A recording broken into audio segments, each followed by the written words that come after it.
Hello and welcome to another comedian's interview for my blog and podcast, A Rich Comic Life. My name is Richard Gill and my blog describes my experiences of watching over 1,000 comedians over the last 47 years. And my guest today is the fantastic comic, Mr. Brennan Reece. Yeah! I love a nice response like that. Hello, mate. How are you? You all right? I'm good. Yeah, I love doing this. This makes me love comedy again. You're very kind. Well, we love watching you, the audience. Thank you so much for doing this. The interview is going to last about 45 minutes to an hour, and it's going to be all about your career in comedy. And I'd like to go right back to the start and ask you, how did you become a comedian in the first place? Oh God, it was. I don't know how many comedians choose to be comedians. To be honest, I did it. So I've always loved comedy. Yeah. But always since I was like, I think I first maybe discovered it when I was about 11, 12. My brother, who's about 10 years older, had like a couple of videos of like a couple of Lee Evans videos, like live from Scotland. Oh, fantastic. He had maybe like an Eddie Murphy Raw video, which I think every lad at that point probably would have had. And I remember seeing a couple and being like, what is this? But I never saw it and thought, well, that's a viable career option. And then it's always sort of been around. And then when so I've always been involved in performing. Sure. But I went to drama school when I was 18, and I went to Birmingham. And for I think it might have been my 19th birthday, I went to the Birmingham Glee Club. Just because I've never been to see live comedy before, and I couldn't believe it. Like, the lineup was amazing. So it's like it was Greg Davis opening. Wow. It was Lloyd Langford in the middle. Brilliant. Jamo in closing. Wow. And Jared Christmas was the host. Oh, you couldn't get better. It was unreal, and I thought, oh my God, comedy's amazing. And then the next night I booked to go on my own. So I was just trying to find any other comedy night. Yeah. And it was like a rubbish open mic, and I thought, all right, well, comedy's not that good. And some nights better than others. Yeah, totally. And I got this fixation then, and again, never could quite see it as a job. Yeah. So when I left drama school when I was 21, I worked for a good couple of years doing bits and bobs, and then I just didn't. Like, sometimes the phone just stops ringing. So I made a list of all the things I wanted to try once, and it was things like I wanted to go rock climbing, I wanted to do, I wanted to go and see like the ballet. So I made a list of all these things. Yeah. Just stand-up comedy was one of them. Wow. So I just tried it once and loved it, and it went well. I say it went well. I bet if I watched the video back, it'd be awful. But because I was used to being on stage, I was quite confident. Yeah. And I used to speak so fast that the audience couldn't even heckle or anything. And then so I did it once. It went well. So I did like a gong show at a place in Manchester called the Frog and Bucket. Oh, know it well. So won that one, and then I did another one at Preston a week later. Won that one, and I thought, oh my God, I might be the next Michael McIntyre. Then I did my third one, which was a King Gong, which is a brutal one. Yeah. Fell onto the stage, like really fell. Oh, mate. First onto the stage. It's fine because it gave me about 2-3 minutes space period because people were really laughing. Brilliant. And then I thought I might actually be brilliant at stand-up. And then I did my fourth gig, which was in a snooker hall in Rochdale, and Amazing. I was dying that bad on stage. There was a curtain partitioning off half of the snooker hall, so snooker was still going on. This is how I knew I was dying that bad. I heard 2 snooker balls gently brush against each other. No. And I was like, oh, maybe I'm not that good at comedy. But I got the bug then. I loved it. I was obsessed. You were away. It reminds me of the old Les Dawson story when he was starting out. He used to play pool halls, and he used to just hear them click with the pool cue. It was a similar thing because they were more interested in the pool than the comedian.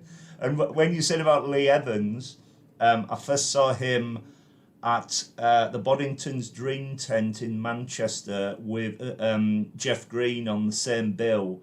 Wow. And so you had the quieter but superb Jeff Green, and you had the manic Lee Evans, and it was just extraordinary, you know. I bet because I've seen him live a couple of times, Yeah. but he was always massive by then. My Yeah. brother was lucky enough to see him in sort of maybe like 1,000-seater, maybe 2,000-seater theatres, which I think would have been perfect. Yeah.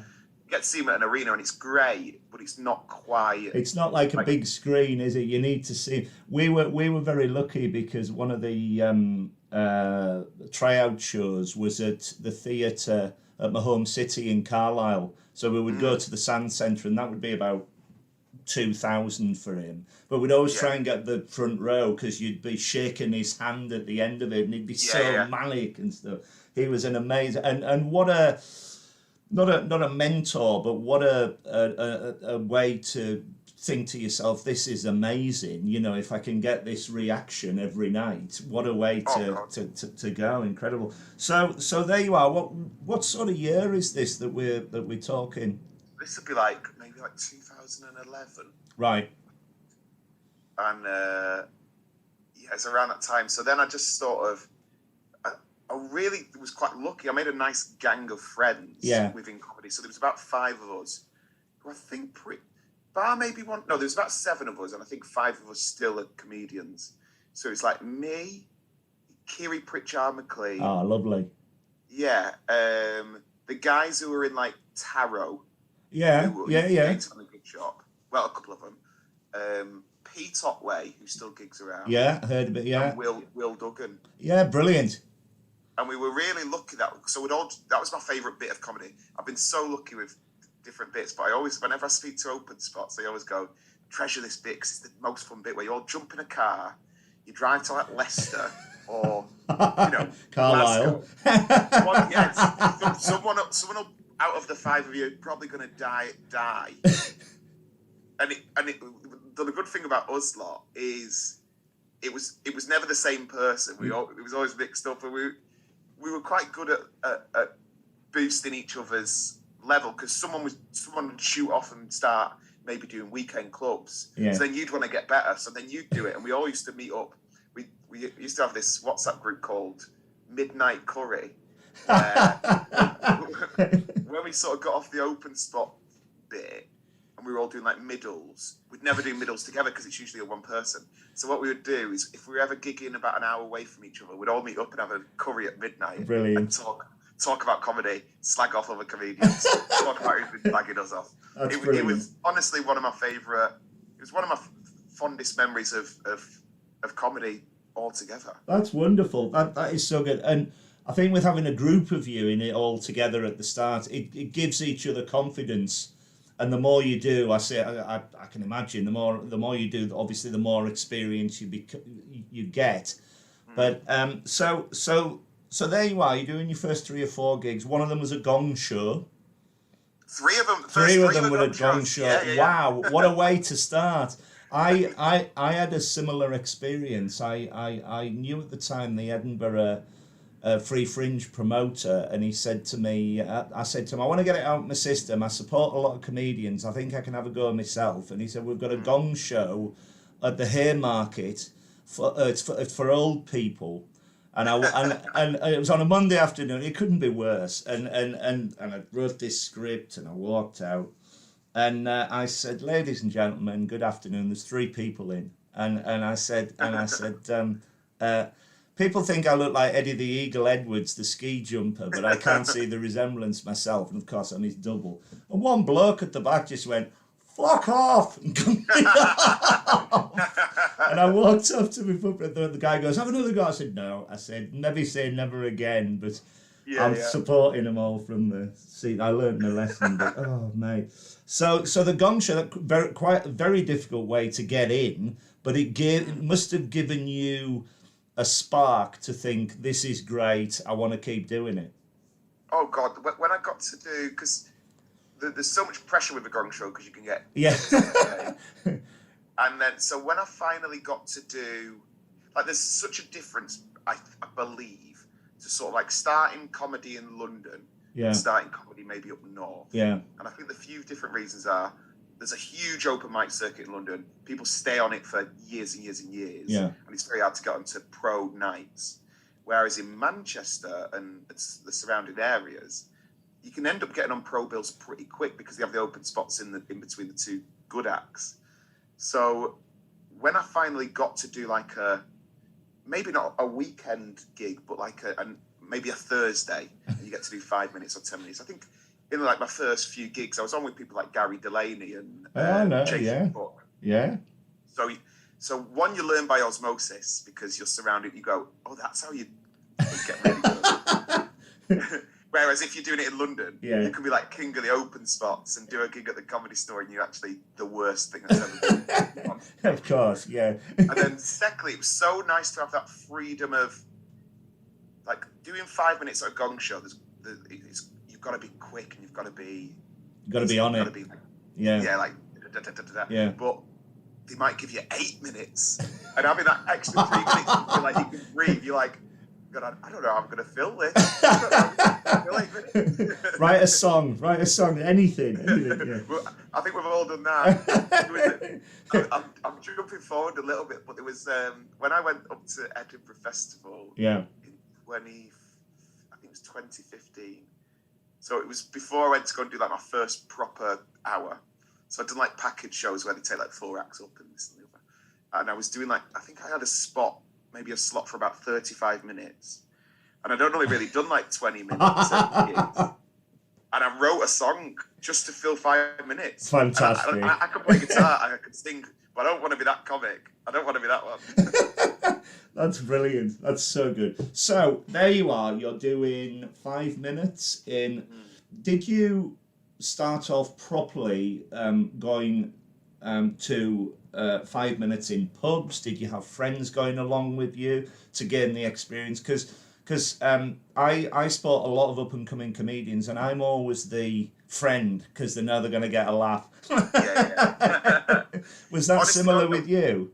It's so like that was the case where I had lots of really supportive friends where I'd drag them to things like the Laughing Horse New Act competition or So You Think You're Funny Heats. Dreadful.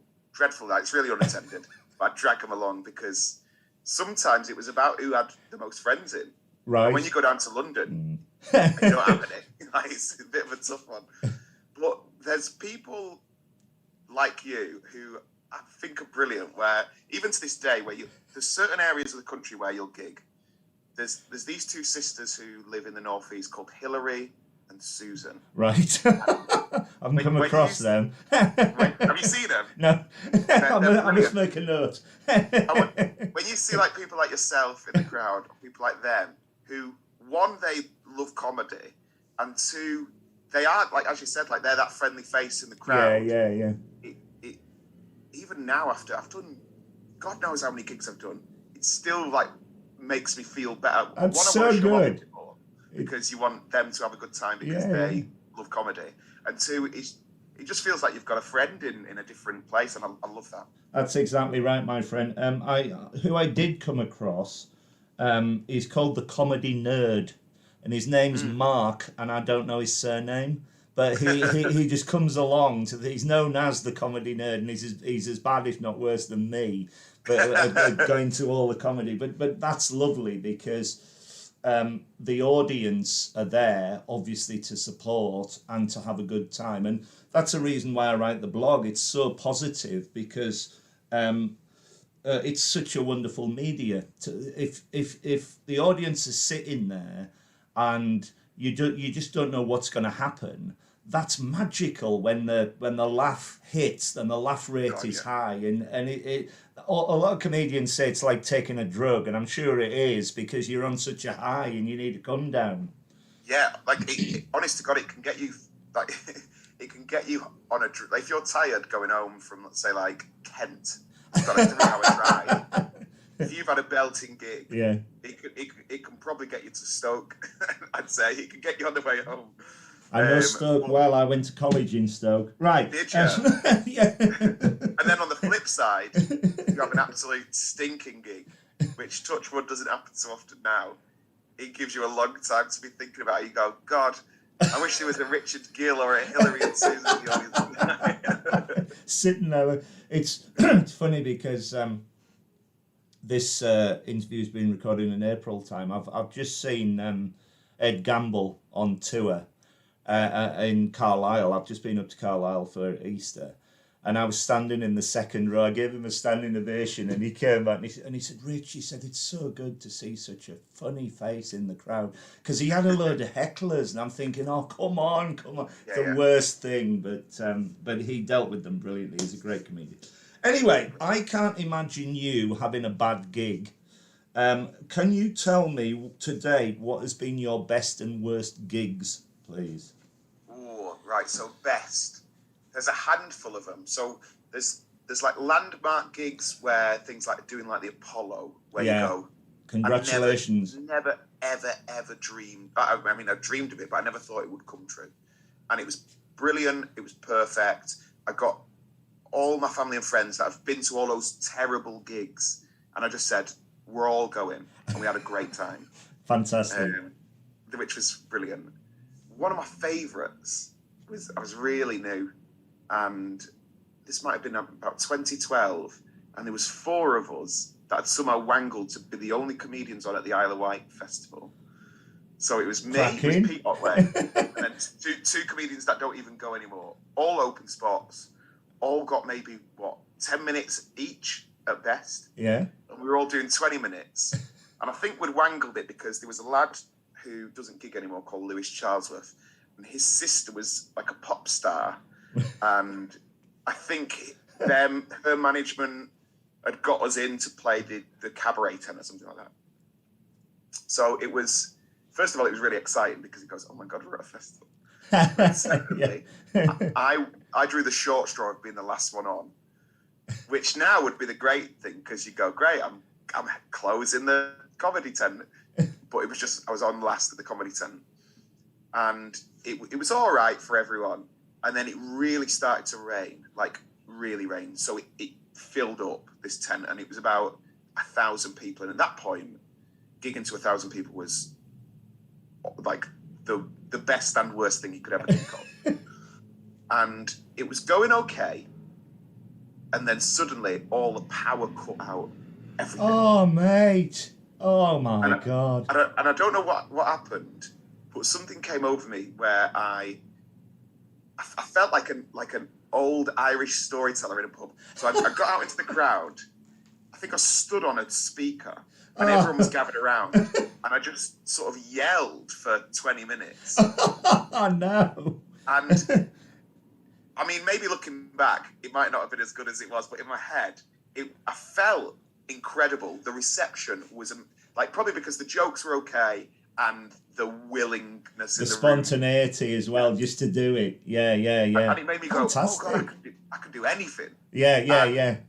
I literally got do you know when people say, "Oh, I got carried out the gig"? I got carried out of the gig, and it was amazing. It was so brilliant. That is an amazing story for a difficult gig. I remember similar. I went to see Jo Caulfield once, and she's one of the best. She's been on here, and she walked out and said, "Good evening, ladies and gentlemen." The lights went out, the power went down, and she just talked to the gig for an hour, and they couldn't get the thing back up. It was the most incredible performance, and that's the magic of live comedy. You never know what's going to happen, and if you go along with it, the audience love you. And I think that's a great quality you've got, because you're very endearing. You're up for anything. It's wonderful to watch and see. When you're on stage, what do you like to talk about? Do you have any specific things, or? I think at the minute I'm probably going through a bit of a what would you call it? Like I just feel it's changing a little bit. Not in terms. I just think because one, I'm getting a little bit older, and two, I want to try and every time I do a show, I always want to try and push myself to learn a new skill or develop in a different way. Yeah. So like my first 3 shows, I don't think people expected me to do that kind of show because I was sort of classed as a northern club comic, which I wear as a badge of honour. I think a lot of London sort of reviewers, very middle class, actually use it as a put down. Never. Which, I think it's. I do think that the comedy industry is very classist, and to the north, I think sometimes that it can get a bit of they think in the dark ages where we just do my mother-in-law jokes. Not some of the best comics. What's wrong with the mother-in-law joke? Yeah. So I think when I did my first few shows, I always talked about, like, I love talking about my family. Yeah. Because most people have got like their niche where you might get like some comedians and they go, I love like drag queens and LGBT culture. And some people go, I'm really whimsical. I think my bread and butter is I love people. I love the people around me. Yeah. I love people at gigs. When people go, oh, hecklers are awful, I'm like, I mean, you can get awful ones, but I think there's something quite exciting about being in a room full of people. It's fuel, isn't it? Yeah. So I used to talk quite a lot about very nostalgic things like growing up, being looked after by my nan, my mum and dad, being at school. I used to talk about being quite awkward, which I think a lot of younger comics do. And then now, as I'm getting a bit, not old, but older, I can't just be like, oh God, I'm really bad at sex. So like, it's like quite creepy. So now what I'm trying to do is, I don't really have many routines where I talk about like ideas or my thoughts on stuff, mainly because I don't have many opinions on things. I don't watch the news. I think it's awful. Yeah. I don't really get involved in debates or anything like that. I think it's just not really my thing. Yeah. So a lot of my stories were very like linear storytelling stories. Lots of like heartfelt bits, lots of I'm quite honest on stage. What I'm trying to do. Oh, sorry, go on. I was just going to say that's another magical bit of your act, though, your honesty and you're down to earth, and it's very, very warm to an audience. So they will, when you walk out and start doing your act, that they warm to you very, very quickly. So you can basically say what you want, really. Yeah, and I think it always comes from a good place because I love comedy. Yeah, and because I hopefully, like, I think treat it with the respect that it deserves, because I think that I love like old comedy. Yeah. And I think there's such a brilliant British tradition that, you know, everyone's always obsessed with like who's new, and I think look back a bit further. Yeah. We've got such a rich history of comedy. Yeah. And I love jokes and that feeling of being able to not push the envelope in terms of reinventing the wheel or being offensive. I never like to be offensive. I like to be like cheeky. Yeah. Like I would to my mum and dad's friends when I was a kid. Yeah. So I think I can get away with a lot because I'm trying to be a well-presented version of how I would be at my mum and dad's house. That's brilliant. That's such a good answer. And when you're going on about reviews and everything, when I was researching the blog, that I was invited onto a writing course, and the woman said to me, we forget why you're here. And I said, well, I'm not a reviewer, I'm not a diarist, I'm not a critique, I'm not a publisher. I'm a member of the audience out to have a good time, and I'm trying to do a positive thing in such a wonderful industry. And they never bothered me again. You know, it was like, I think it's so bizarre though that yeah. that review, like, you know, even the word critique is such yeah, a horrible, awful. Because there's a thing that I think this is true.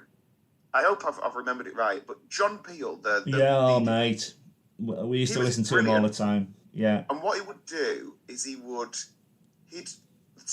would send their CDs or tapes or vinyls or whatever, and he'd review everything. But if he didn't like it, he would never air the review. Exactly.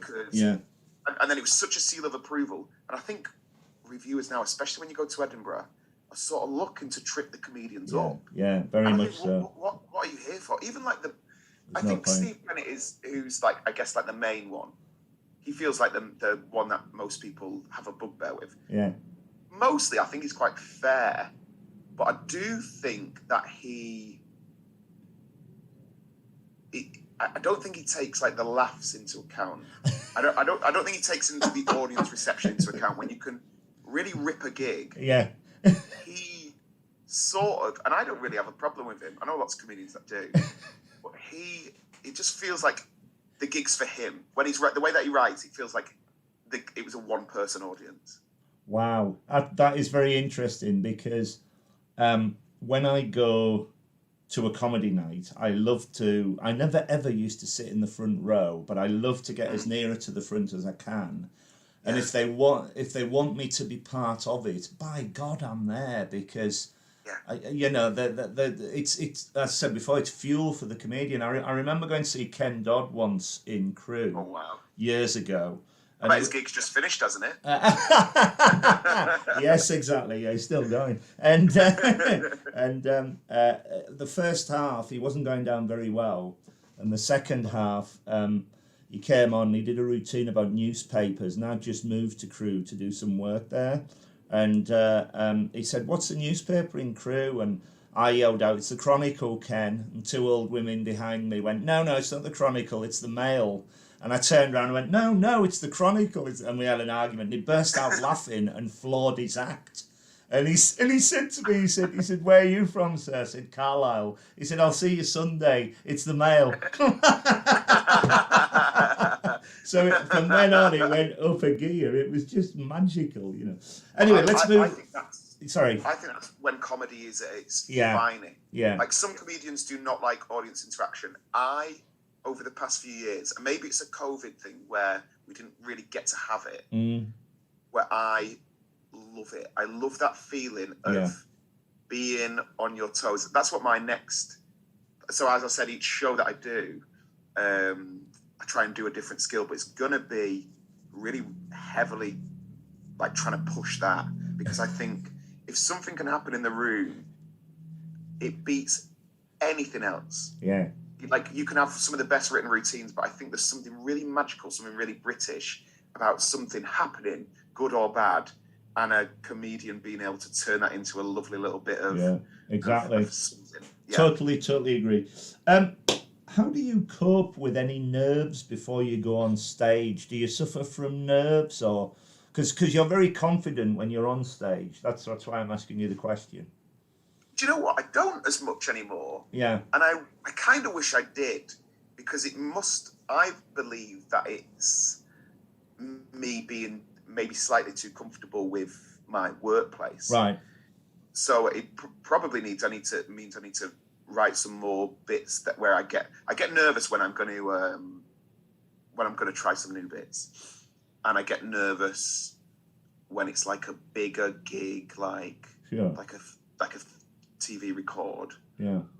Or the only place that I ever get nervous just before I go on, every time, is at the Comedy Store, because I hold that as it was the gig that everyone wanted to get onto doing weekends. Yeah. I was really lucky, I guess. I waited a couple of years before I went to go and do my tryout, and you go and do like a 5 minutes, and then Don Ward, the owner, comes and gives you what he thinks of it, and then if you're lucky, you might bring you back for another 5 minutes, and then maybe about 6 months later, you might go back and do 10 minutes, and maybe if you're really lucky, a year later, you might go and do your first 20, which is a big deal. Yeah. But my first 5 minutes, I was on between...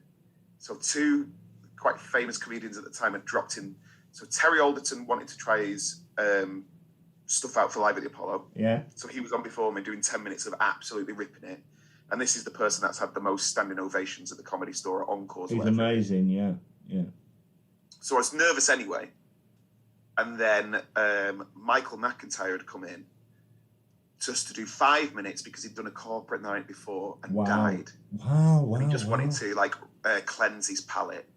Wow. And then he asked whether he could go on before me. Wow. And I just said, okay. And he didn't do 5 minutes. No, I think. He did probably 20 minutes of some of the best stuff you've ever seen. Wow. And he was famous. Like, people were clambering to... That's some people incredible. had gone to the toilet, and then they said, coming up next is Michael McIntyre. People ran back to their chairs. So there's half an hour of some of the best stand-up that you can have in the brilliant. country. That is fantastic. I first saw him at the Edinburgh Festival, Michael McIntyre, years ago, play a tiny hut. There was about 30 people in there, and you could tell then that it just was... He could say anything, and he was funny. And I was very, very privileged to I'm probably the last person to have interviewed Barry Cryer. He came on here, and it was extraordinary. If you listen to one of these interviews. One of them was Barry Cryer, and of course McIntyre's dad, Ray Cameron, wrote the Kenny Everett show with Barry Cryer, and that's how Barry Cryer got to know all the newer comics. It was fascinating, big jigsaw. It's wonderful. But McIntyre's amazing. He really is. But what a comedy gig that was. How do you remember all your routines when you're on stage? Do you have a way of remembering them? I don't know actually, because I used to write out word for word when I very first started. Probably for the first couple of years, I'd write out the routines word for word, and I'd learn them when I was going to try new stuff. And I'd have it so embedded. But also when I was trying new stuff, I was really wasn't really focusing on it being funny. I was focusing on remembering the stuff. And then I guess as I got more comfortable, I'm not one of those comedians that can go and try a new bit. Like, when someone goes, I'm just going to do a bit about rainmakers. And they can just go and talk. I'm not really that great at that, to be honest. Yeah. I'm not great about talking about around ideas. Yeah. I have to sit and think and write stuff and try and form it all together. And then I think it's probably muscle memory. Like I think the best way to get good at comedy, and I always say this when new acts ask, is it's like going to the gym. Yeah. And I don't really know the gym, but it's like going to the gym a couple of times a week where you get like match fit. And I've probably gigged so much in my first couple of years. I was after a couple of weeks, I was gigging maybe 4 times a week. Mm-hmm. And I think it just seeped into me because I was doing the same bits to try and get them better and feel like they've really embodied in me. Yeah. Now, because I've got because I don't really like a lot of acts, like someone like, I don't know if you've spoke to Scott Bennett, who's brilliant. Yes, he's been on, he's fantastic. He's very methodical. He's got big books. He writes down all his set lists for each gig. I'm the opposite, where I'll go, I kind of know where I'll start, I kind of know where I'll finish. But in between, and this is what I try and do where it feels like it's for the audience, is I'll just sort of mine the well of stuff that I've got. And I've got, I've probably got about three hours of bits. That's brilliant. So I just try and use all that stuff. And I know them so well that I could dip into an old routine quite easily. That is so good. That is the sign of an experienced comedian, my friend. It's so good. Either that or someone who's very lazy. Other than my blog and podcast, the most creative thing I ever did was write a play and appear in a play called The Applicant. That's amazing. That's so hard to do. It was basically about me, and I'd never had an interview. Come down to London, never had an interview for a job, and I had a successful girlfriend who had an interview and who had a successful job. And the play was the series of interviews. And the whole point of the story, I'm not going to go into it, but he's never going to get a job, but he's a trier and everything. Yeah. So I had a monologue to set the story up, and then an interview, a monologue in the waiting room, interview, monologue in the waiting room, interview. My mate did all the accents for the interviewers. First night we did it 3 nights for Comic Relief in 2007, and we got over $2,000, which was amazing. Wow. But the first night we did it, I ran out, having written the thing and done 10 weeks rehearsal, and forgot it. No way. And it was like a rabbit in headlights. I'm like, oh shit, what's the next? And trying it's to. It's the worst feeling. Oh, but is comedy similar to that? Because you have routines, or presumably you can banter off the audience and it's seamless. Yeah. I've sort of been lucky that I've got that skill of being able to wing life. I've always been great at it with like. That's the title of your book. A-levels, auditions, whatever. So in my head works a mile a minute anyway. And I don't really switch off that often. It's always ticking along. Sure, yeah. So it might just be going shit. But on the surface, I'm just going, oh yeah, everything's fine. This is my head. Shit. Yeah. That's brilliant. That's brilliant. Right. Okay. So, you have taken part in many comedy competitions, including runner-up for the BBC New Comedy Award and nominated for the Best Newcomer at the Edinburgh Comedy Awards. Congratulations. Thanks. Describe the experiences and what is your view with comedy competitions? Do you think they're a good thing for a comedian? I know lots of comedians that don't really like them, and I can't really have a go at them because they've helped me get up the sort of comedy ladder a little bit. Yeah. I don't think they're that great for developing creativity, but I do think that there has to be something in place where, like, so with the BBC New Comedy Award, you put quite a lot of stuff on it, and you send off your little tape, and I could never ever get an audition, never even get a heat, anything. Right. And I only got the heat on the day because someone had dropped out, and they needed someone in Manchester. So this was in 2014, and luckily I was already in at the Comedy Store then, and it was at the Comedy Store, so I was fine. I was like, this is like, I know the stage, I know the audience. Yeah. So I did really well, and then they did the semi-final at the Birmingham Glee, and then I was nervous because it was the place where I first saw comedy, and you want to do well there, and I already knew that the Radio 4 producer didn't like my stuff because she told me before. Right, fine. Just said, I just don't really think you're very good. Wow. Which gave me it put a rocket up my ass to go, I'm going to prove you wrong. Yeah, too right. So I did that, then got through to the final. The final, if I'm being honest, I hated because it was at the London Comedy Store, and again, felt very at home. It was in the day, which was awful for comedy. And then, as they'd not done it in previous years, it was on Radio 2, and I think it was what's that guy called? Steve Wright. Steve Wright, yeah. It was on his show. Yeah. But they break up the comedy throughout the show. So I think there was 6 of us. Some really good acts as well. So like Lost Voice guy won it. Yeah. Tom Ward was on it. I'm trying to remember if there was anyone else. I can't really remember. Maybe Johnny Pelham. I can't remember. Yeah. But so the afternoon was hard enough because you're doing the comedy in the afternoon. They'd said I can't do quite a lot of the stuff that I wanted to do because it was too adult. And you go, well, I haven't got that much material, so okay. And then it was someone would come on and do the gig and do their 5 minutes, and then they'd have a break for about half an hour, so the audience would go, and I was last on as well, and I just really didn't enjoy.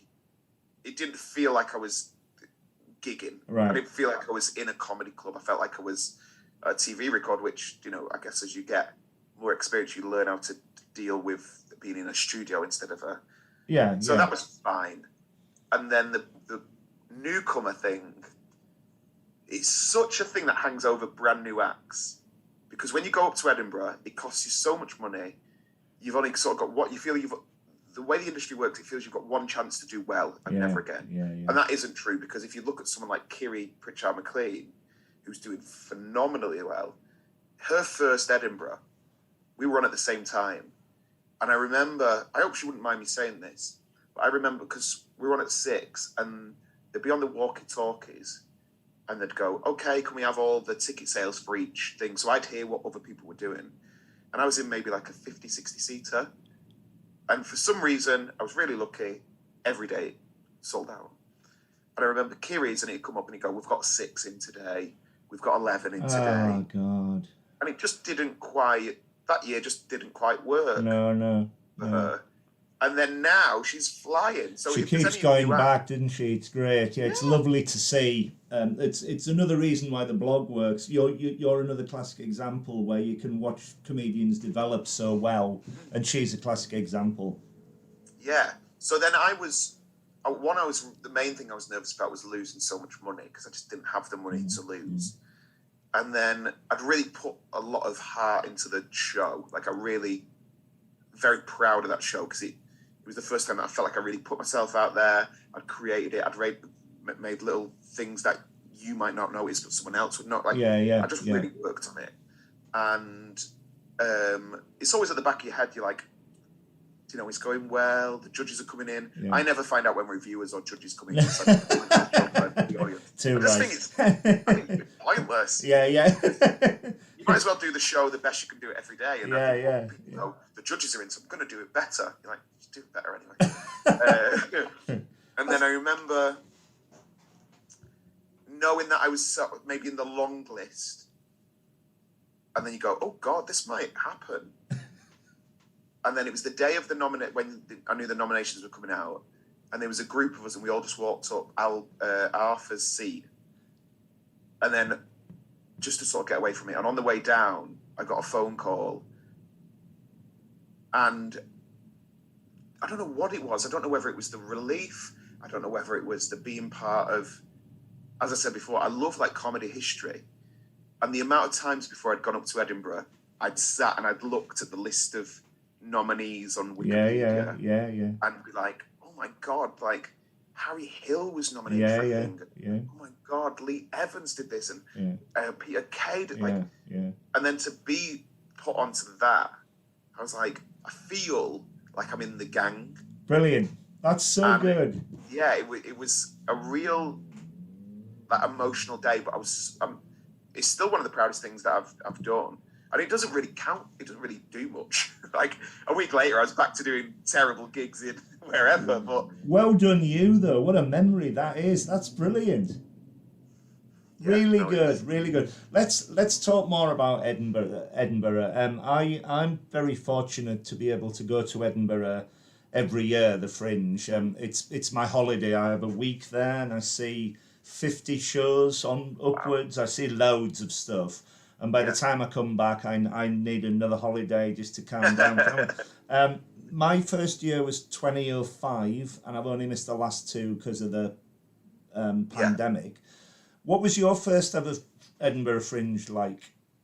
I think it was 2012. Yeah. 12.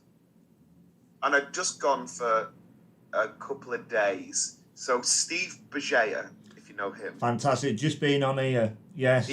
So Steve was another one who was part of this.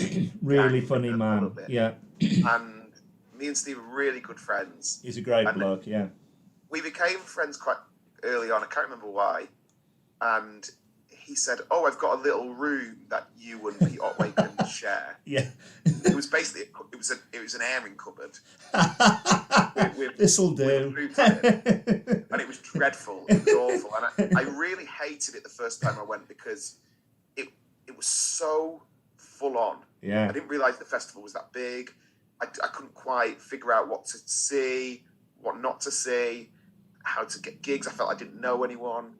So that was my first experience. And the year after, I went and did a package show with Steve and a couple of other people. It was a good crop of people, actually. It was called the Lunchtime Special. It was me, Fern Brady, Steve Bajaya, Laura Lex, and Pierre Novelli. Brilliant. What a lineup. Which is really, think about it, pretty good going. Then I enjoyed it more because I felt like, again, I was probably part of something instead of feeling a bit like an outsider. Yeah. And I had a great time. And then 2014, did the Comedy Reserve at the Pleasance. That's the three, isn't it? The three comedians do 20 minutes. Yeah. Who were the other two you were on there with? I think it was 4 when I did it. So it was me. Yeah. Chris Betts, who's a Canadian comedian, Evelyn Mock, and then Phil Gerard, who sadly passed away last year. Yeah. And again, it was great. Like we all got to live together, and we got paid a little bit of money. I think we maybe got like 200 quid for and I was like, I can't believe I've got 200. It was unbelievable. And then, so 2015 was did you progress to your hour? There, you've done. So that was the year where I sort of like did like a half an hour, 35 minutes. Yeah. So lots of people call it a coward's hour, and I think it's a sensible thing to do because if someone said to you, "Do you want to risk £10,000 that you don't have?" But the year before you get to practice a bit, would you do that? I'm like, yes, of course I would. And I'd tell any comedian to do that. Yeah. So you did half an an hour, 45 minutes. Yeah, 2015. It definitely wasn't 45. If it was down for 45 minutes, it wasn't. It was the quickest it could be. And then 2016 was your first. Was my debut hour, yeah. Wow, so I did 2016, 2017, 2018. All went well. Always tried to push it. Really. I couldn't really get into 2018. I couldn't get in to see you. I wanted to see you. That was the year I was having a slight breakdown because I wrote my show in 2 weeks because I was really putting it in. And it had a full band in it. Oh, so mate. it was fully underscored. It was. I'll tell you what. I've got it on a recording, and I'll send it you. So well, that's very kind of you. I'd love to see it. And as I say, we're recording in Easter. I'm going in August. Are you at Edinburgh this year? Yeah. So I'm doing a Great. show where I say what it's about. I've not really started yet. But it's going to be, like I was talking about before, I want to create this thing where it feels like each show is for the audience. Yeah. That we're all part of a thing. Yeah. I mean, I don't know anyone that's really done it. Not that I feel like I'm reinventing the wheel, but I just want to feel, like I was saying about that, sort of like that old traditional Irish storyteller where it feels like we're all locked into this moment instead of being on our phones or seeing 30-second clips or trying to make something go viral. Brilliant. So yeah, I'm excited to. That's going to be challenge. great. Well, yeah. I am amazed we've never actually met. So I'm gonna meet you after the show when we go to Edinburgh this year. I'm going the middle week of August, so we'll have a drink in the Pleasance Courtyard or something. Exactly, I'll take you for a cup of tea. Definitely, my friend. Right, let's move on. As well as a brilliant stand-up comedian, you're also an actor in films and television. Do you think there's a different approach to learning lines for acting as opposed to stand-up comedy? Yeah, like I'm pretty lazy for learning lines. I'm pretty bad for it. If I ever do an audition, I'm always learning it literally minutes before. Right. I think there's sort of pros and cons for it where I think I can learn lines really quickly now because learning words has become my bread and butter. Yeah. But the comedian in me always seems to add a bit or take a bit out, as if like who do I think I am? Sorry, editing someone's work, but it's sometimes when you get given a script to like read for an audition, sometimes you just think it's a bit shit. Sometimes you get given some amazing stuff. I hope this will improve my career, but it's not very good. Well, yeah. Again, so you see, honesty. Yeah, I know. I'm too honest for my own good. I mean, I'm not going to name names. But there you go. How's this been made? Do you have any ambitions as a comedian? Do you want to have your own quiz show, radio show, anything like that? Do you know what? I've never been one of those comedians that it's probably to my detriment a little bit, where I've never really had a plan. I've just sort of followed some of the trails that you know when you go like, right, well, you do gong shows and you try and get on the circuit, and then you get on the circuit, you try and go to Edinburgh and blah blah blah blah blah. And I think that's really changed now. What I really want to do is, like, I'd love to, you know, I'd love to create a Taskmaster-esque show and, you know, sell it around the world and fantastic. Pay off my mortgage and buy my mum a house. But that's fantastic. Deep down, I think what I want to do is I want to consistently get better. I love gigging. I don't think that I would ever, you know, whatever would happen in my career, I don't think I'd ever fully leave the circuit because I enjoy what the circuit holds. And it sounds really corny, but I think the world's so bad. I think it's really, like, there's beautiful little bits, but I think it's so terrible. Yeah. Like, I just sort of want to create stuff that brings a bit of joy. Do you know what I mean? You and me both, mate. That's why I've got this. Yeah. For me. Add a bit of positivity. There's so much negativity without a doubt. around the world and around comedy, actually. Yeah. Everyone's sort of fears of being cancelled. People can't take a joke so much anymore. Yeah. And I think you put people in the room, it's very hard to take something out of context when it's in the room. Yeah, very much so. Yeah. Totally agree with you.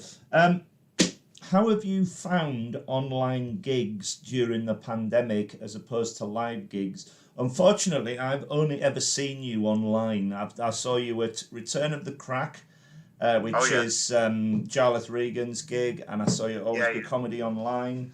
And your delivery is pitch perfect. You just build up to a punchline and in a story that's wonderful. And I'm so looking forward to seeing you live. I'm so pleased you do in Edinburgh. But what are your experiences of doing online gigs? Do you like them? I didn't mind them so much. Like, there's nothing about like being in the room, but I think that we were all starved of any connection during the pandemic. Yeah. I felt like these nice little sort of online prohibition bars. Yeah. And it was great that we could see everyone. Yeah. And you it gives you a little bit more to play with in terms of like you get to see someone in the house. And I love these are all my comedy biographies behind me. That's amazing. You'd be amazed to see what you would have seen it on where you get to have a look in people's houses. Like you could have tied it up. But I didn't mind them. When I went back to gigging, because I think I tricked myself into thinking Zoom gigs are brilliant, and they were fine. Yeah, they served its purpose. But I think that when it went back to gigging, you went, oh, this is what it's really about. Totally agree with you. When it first started, the online, I don't know what I would have done without it, because you know it was a means of getting everybody together online. But first off, when they first started, there was no audio, so you would go into a comedy gig online, and I would sit there laughing at four walls because they couldn't hear me. I thought I was going to get taken away with my laugh. But when the audio came in, the comedians could get the beats of the jokes because the audiences were there and they could chat to them, and it was great. But there's nothing beats a Saturday night going out for a few beers and then sitting in a comedy room, as I said before, because you're in the moment and you just don't know what's going to happen. So thank God it's back. Who are your favourite comedians, past and present? You did mention a few early on. So I've got loads. I love Dave Allen. I think he is I don't think he's underrated, but I think in terms of stand-up now, he's never involved in any conversations. And the way that man created routines, I don't think there's anyone better, in my opinion. Totally agree. Yeah. I think the best routine that's ever been written is him trying to tell a kid how to tell a time. I think it's such a.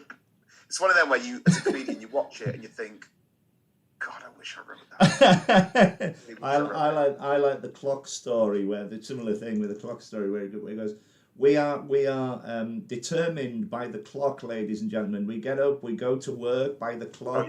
We have an evening meal by the clock. We go to bed by the clock. We do this for 35 years by the clock. And when we retire, what does your boss give you? A fucking clock. Brilliant. I love routines that have like a big. I love set pieces. Yeah. It's just the build up.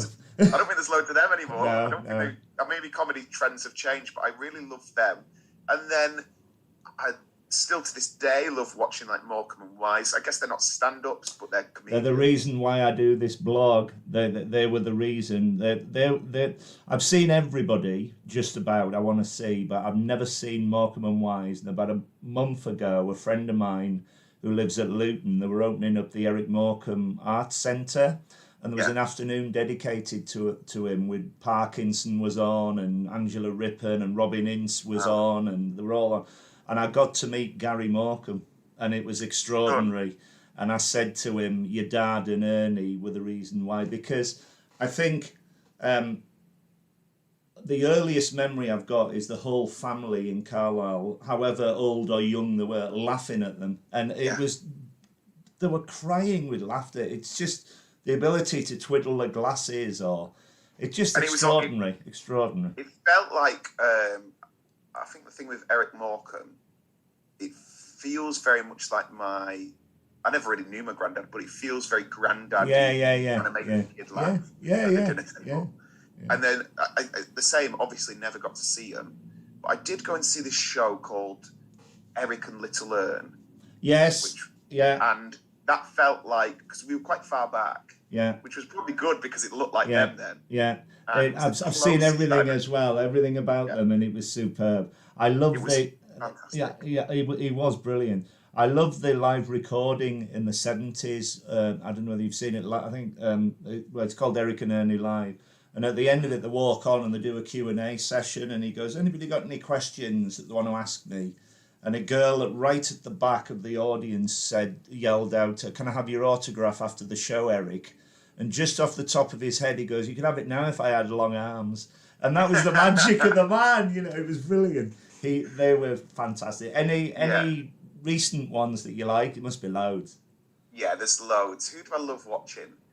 One of my favourites, and this is so different to them because I think they both these people bring joy. But I think that Anthony Jeselnik, the American, quite roasty one-liner comedian, is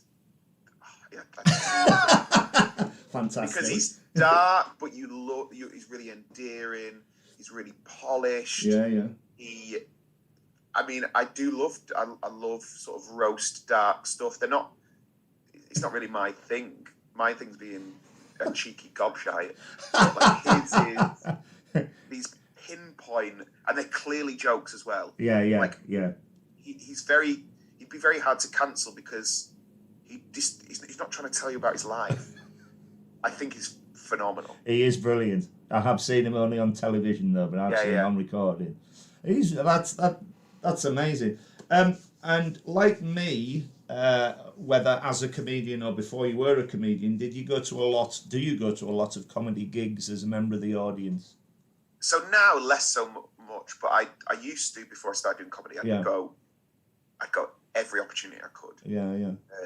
And the only time I sort of get that release of going, because I love seeing stuff, and I think my comedy taste is quite broad in terms of I'm not like, I just like weird comedy. I like physical. I like everything. So when I go to Edinburgh, hello, you and me both. Yeah. So when I'm at Edinburgh, I'll go and see everything. Yeah. I love it. I love seeing. And do you know what? I think right now an hour is really hard, and sometimes people go, "God, that hour was rubbish." To write an hour of anything, even to write an hour of someone saying the word and, it'd be really hard. And maybe because I've been through what everyone else has been through. No one's trying to make a bad show, and you get to see what was in someone's head. I just really like it. I think that there is something very, very special about the whole experience, and it's a lifetime thing. This blog will carry on until the day I die. As long as I can go to a comedy gig, and I should trademark my laugh, get it insured or whatever. It's just the most wonderful thing. If you're on a bill of comedians, do you stay and watch all the comedians if you can, or? Yeah, if I can. Yeah. Like I like being in green rooms anyway. As long as they're like positive green rooms, because it's very easy to absorb the industry negativity, and I've done it. I've been that comedian that's gone, oh, why are they on that? Oh, why? I just think it's not what it's about. Like, it's only recently, maybe coming out of the pandemic, that I've gone, what was everyone doing? Most times I'll usually be doubling up, so I usually have to run off somewhere. But I really love seeing. I do love watching either like friends of mine just be brill, or seeing I really like watching newer comics. Yeah. Well, congratulations again, because I saw you recently supporting Joe Lycett on his tour. Amazing. He's been on here as well. And your style of comedy is, as I say, very, very warm and above all exceptionally funny. It's been an absolute joy talking to you. I could talk to you all night. It really is. And I'm so looking forward to coming and seeing you in Edinburgh. Just before we go, is there anything else you'd like to say? Is there any gigs coming up or any online podcasts, anything like that, or any social media that you want to mention? Plug away, my I've got friend. my social media. It's just like my Instagram that I mainly do stuff on, which is at Brennan Reece. And then gigs are just normal. Do you know what I want to say? I think you're brilliant. And I don't know whether people say this, but it's so, like, I think music and bands and stuff, they get real followings. And I don't think there's many people that out and out love comedy. And it's really clear that you do. And it's really like, it's just one of those nice things where you go, oh, this is kind of worthwhile. I just think you're just a Thank you man. so much for those kind words. And I do. I don't know what I'd do without it. I think I've found a niche with the blog and everything, but what my message is obviously positive because it's such a wonderful thing. What's not to love about going to a comedy night and laughing your socks off? It's just the best thing going. Thank you so much. I'm so looking forward to meeting you in Edinburgh in August, and I'll be first in the queue for your show. It's amazing. It's just wonderful. All the very best to you now, and take care. Thank you so much.